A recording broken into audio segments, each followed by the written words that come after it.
A gente está voltando aqui no Antenado Pergunta com o deputado Jair Bolsonaro.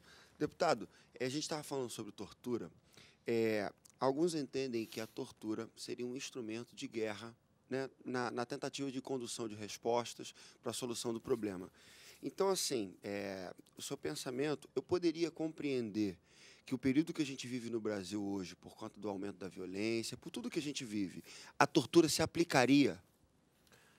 Olha só, certa vez eu falei, né? Foi apreendido um irmão do deputado federal em Brasília, né? Rabelo, sobrenome dele, com 500 quilos de cocaína num carro em São Paulo. O que aconteceu com ele? Simplesmente foi para a cadeia. Nada mais além disso.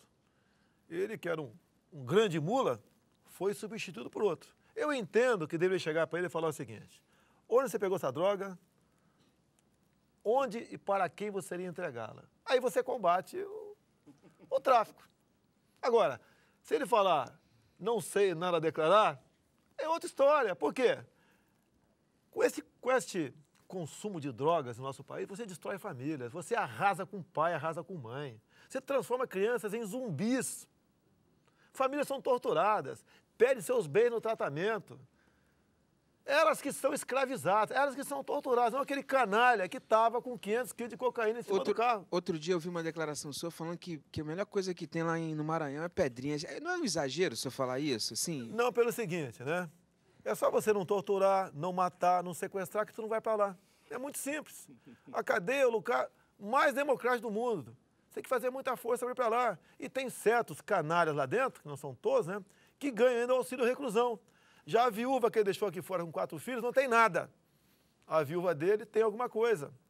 Então, vamos falar desse caso, por exemplo, em que o Henrique Pizzolatto não foi deportado para o Brasil, não foi trazido de volta para o país, porque a comunidade internacional, a Itália, não concorda com os maus tratos que os presídios exercem sobre os seus presos. Ou seja, o sistema carcerário brasileiro impõe tortura e maus tratos para além dos direitos humanos. O que o senhor acha disso? Olha só, primeiro, no meu entender, foi um julgamento mais do que político para a da Itália, porque nós não extraditamos Cesare Battisti, que cometeu 4 homicídios pelo PAC, Proletários Armados pelo Comunismo, que era um braço das Brigadas Vermelhas, que haviam executado o pacifista senador Aldo Moro.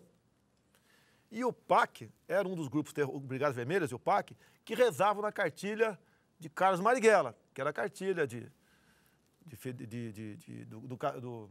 do Capitão Lamarca, de Dilma Rousseff, Zé Dirceu, Zé Genuíno, Frank Martins, entre outros. Então é uma guerra ideológica isso aí. Agora, se, né, a Itália quisesse nos ajudar, deixaria vir o Pizzolatto para cá. Porque ele estaria no time de quem? Paulo Roberto Costa e Alberto Youssef, que estão na delação premiada. Estaria, sim, a Itália dando uma grande contribuição, né, para nós desmascararmos de vez este governo do PT que está aí. O PT está vibrando com a não extradição. Mas é que o nosso sistema penitenciário impõe maus tratos sobre os presos. Não, é o habitat deles. Lá em Pedrinhas, quando eles querem jogar um futebol de salão, eles cortam a cabeça de alguém. É o habitat deles. Eu duvido quem está nos assistindo aqui, hoje, saindo um ex-presidiário de Pedrinhas ou de Bangu, queira levar para tua casa para trabalhar aqui, para ser seu motorista, né, para ser seu secretário da empresa. Não quer, é o habitat deles. Está no DNA desses caras. Esses caras não tem conserto. Aquele padrão de gente que está lá. Ele iria para a Papuda, né? Muito bem lá. Uma das maiores referências de Cristo na religiosidade, eu acho que de maneira geral, é acreditar que o ser humano ele pode ser reabilitado, ressocializado. O senhor acha, até porque no primeiro bloco o senhor falou que é um homem temente a Deus. O senhor acredita que um ser humano, ele pode ser ressocializado, ele pode se reabilitar, ou existem condições, para o senhor existe um limite? Até aqui eu acho que um ser humano consegue, passou de um ponto, não. Como é que é isso para o senhor? Eu estou respondendo a minha pergunta. Tem um limite. Você quer ver? Eu fui convidado uma vez para uma sessão da OAB do Espírito Santo para defender grupo de extermínio. Deputado, quer defender grupo de extermínio? Um debate aqui? Aceita? Eu pensei, aceito. Né? Vou defender grupo de extermínio. E quando eu entrei na sala da OAB, tinha lá uns 300 moleques lá fazendo direito, teve uma vaia enorme, né? Nossa, fiquei na minha, falei, vim aqui, paguei minha passagem, vou pagar meu hotel, não aceitei nada de vocês. e tenho 20 minutos para falar. Só vou sair daqui a 20 minutos. Se quiserem me ouvir, tudo bem. Não quiserem, sai daqui. Foi aquela briga, 10 minutos depois comecei a falar. Eu citei um caso, né, do médico russo naturalizado brasileiro, Shipanovic.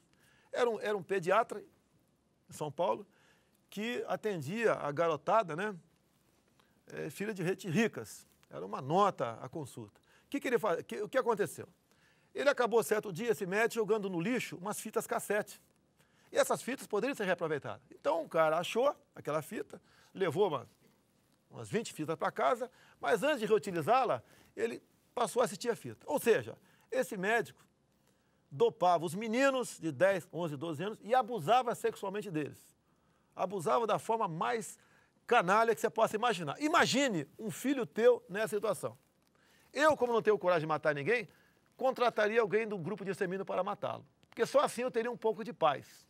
Mas Fui isso não é o aplaudido estado por da metade. barbárie? Hã? A gente não transformaria o país no estado da barbárie? É barbárie. Quem começou a guerra? É igual a esquerda no Brasil. Quem começou a guerra? O Araguaia. Nós criamos Araguaia ou foi o PCdoB que criou Araguaia? Quem sequestrou 3 autoridades Sim, mas estrangeiras? não é só o Estado Público que teria o poder de polícia? Olha só. Você tem que entender, tá certo? Como eu falei no caso dele aqui, caso tivesse um filho sequestrado, imagine um filho teu, menino, o Pedrinho, teu filho, menino. Aliás, o nome dele é esse. Foi coincidência, né? Sendo abusado por um cara daqui naquela situação, pelo amor de Deus. Eu creio em Deus, mas como ser humano eu acho que não teria forças na religião para conter a minha impulsividade em ver aquele cara morto. Mas às vezes também, claro que isso fica muito subjetivo, é o sentimento de um pai e tudo, porque hoje, no mundo que a gente vive, meu time perdeu, vou matar.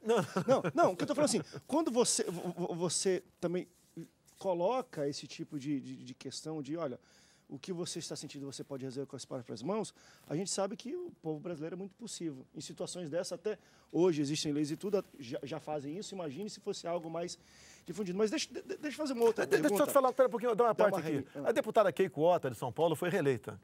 Há aproximadamente 12 anos, ela teve um filho de 8 anos sequestrado. Ele foi morto, executado em cativeiro, porque era ex-funcionário dela o sequestrador. Depois pegaram o cara, puxou 6 anos de cadeia e está em liberdade.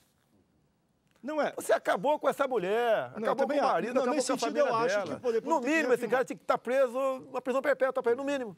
Deputado, eu acho que, de repente, a violência de um outro pode dar legitimidade à sua violência. Eu acho não. De repente, esse discurso pode ser compreendido dessa forma. Agora, eu queria perguntar para o senhor sobre essa cartilha que promove, ou pelo menos a opinião do senhor, que promove a tentativa de compreender um guerrilheiro como um agente da paz. Isso também poderia ser um ato terrorista? Olha só, ninguém tem dúvida aqui, se morrer hoje Fidel Castro, né, haverá um congestionamento aéreo em Havana. Alguém tem dúvida? Não. Se Todo for mundo vai possível, fugir Zé de lá. Dirceu vai, Dilma, Lula, se puder, o Genuíno vai também, Frank Martins. Na volta, todo mundo vai querer voltar. Vai todo mundo pra embora. lá. Todo mundo vai querer ir embora. Os ídolos da esquerda brasileira são ditadores. Os seus companheiros de partido estão na papuda. Eles querem federalizar o currículo do ensino fundamental, que a partir de 2016, a molecada tem que ir para a escola com 4 anos de idade. Qual a cartilha lá em Cuba, qual a nossa cartilha aqui? Se você pegar livros do ensino fundamental do GDF, que é administrado ainda por um governador do PT, você cai para trás. Agora, Mais grave do que isso, explica pra gente são o as que cartilhas. significa federalização do ensino. O currículo- O que é e o porquê é ruim? No ensino fundamental vai ser igual para todo mundo. O PT é que vai fazer esse currículo escolar. Okay? Você pode ver. Eu tenho aqui uma parte aqui, eu tenho várias figuras aqui, de um livro aqui, do ensino fundamental lá em Cuba. Está aqui, ó. O miliciano tem um fuzil. Ele ama a paz. Em mãos boas, o fuzil é bom. Os mais médicos, no ensino fundamental, aprenderam essa cartilha aqui. Se você vai, na aula que você vai, por exemplo, estudar o CH, né? Eu aprendi na cartilha Caminho Suave, o CH era um chapéu. Xaxa, Exi, Xoxu. Lá, o Xaxa, Exi, Xoxu é com Che Guevara. Cadê? Aqui. Você pega os livros de ensino fundamental em Brasília, de história e geografia, no rodapé, quase todas as páginas, tá o Che Guevara lá. Deputado, você tem assim, colocações que, e eu acho interessante, ao mesmo tempo que eu falei aqui no início, representa talvez assim um povo evangélico cristão, mas você às vezes tem outros posicionamentos que diferem bastante daquilo que às vezes até acreditamos. Mas a minha pergunta não é sobre isso.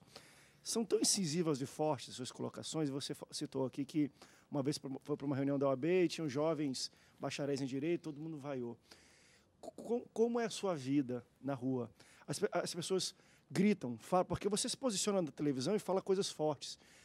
Você anda com segurança, carro blindado? Quais são os cuidados que você tem para andar? André não tem dessa, eu não vou para a praia, vou para o restaurante. Já brigou, discutiu com alguém na rua? Como é que é, assim, você lidar na rua publicamente? Se o PT quiser fazer o novo Celso Daniel, ele faz. Como eu falei abertamente aqui...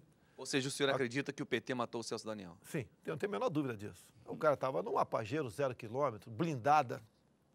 Foi achado 2 dias depois com hematomas. Foi achado por um legista. O garçom que serviu o jantar naquele dia ao médico legista que achou o corpo, 7 pessoas, todas foram mortas de formas mais mirabolantes, parecia um filme. Parecia um filme. Tá, okay? E quando eu falei quando pintou aqui o boato aí que o Alberto Youssef teria sido envenenado em Curitiba ou não, eu botei no meu Facebook, tem um alcance, né? Fenomenal. Talvez eu só perca para o Feliciano, o alcance do Facebook, como deputado lá em Brasília. Foi o seguinte, a partir do momento que o Alberto Youssef falou que tem como levantar o número das contas em paraísos fiscais da cúpula do PT, ele se candidatou a ser um Celso Daniel. Quanto à minha vida particular, como disse, né? Se quiserem, de fato. Eu não tenho carro blindado. Mas o povo... Não, disse, mas cada 50 pessoas me cumprimentando na rua, tiram foto, uma me xinga. Até já tive um cuspe uma vez. Okay? Agora, voltando a falar sobre isso, o senhor acredita que o PT está aparelhando o Estado para promover uma revolução comunista silenciosa? Olha, está na cartilha dele, né? Não tome quartéis, tome escola. A gente está mostrando aqui. Não é o kit gay. O kit gay é uma coisa. A questão, a guerra ideológica na escola é outra, mas está no mesmo caminho. Você vê uma molecada aí falando em camisa com Che Guevara, o cara nem sabe quem é o cara. Tem como ídolos. Ficam aí o tempo todo massificando a cabeça dele o Estado opressor. Né? Viva Fidel Castro, mas vai curtir, vai para a Disneylândia. Aqui na Barra, não, nós estamos gravando aqui, em bairros nobres, outros, é muito comum isso aí. Agora, nós estamos sentindo melhoras. Por exemplo, numa ida minha a Campinas na campanha agora, eu botei no Facebook, amanhã, entre 10 e meio-dia, eu vou estar no Largo do Rosário. Tinha mais de 100 garotos, 16, 17 anos, aquilo me emocionou. É sinal que não está perdido, não estão acreditando nessa história, nessa balela da esquerda, da igualdade, da fraternidade, um país mais igual, sem violência, sem tortura, sem polícia militar. E agora, por medida provisória, o PT fala em desmilitarizar as polícias militares. Acabou de chegar uma medida provisória na Câmara que você militariza a Polícia Federal. Transforma a Polícia Federal, basicamente, numa SS nazista. Deputado, a gente vai pro break rapidinho. Rapaz, o negócio aqui tá quente. Você não tem noção. Eu tô me segurando. A gente vai pro break rapidinho e a gente volta com Antenados Pergunta.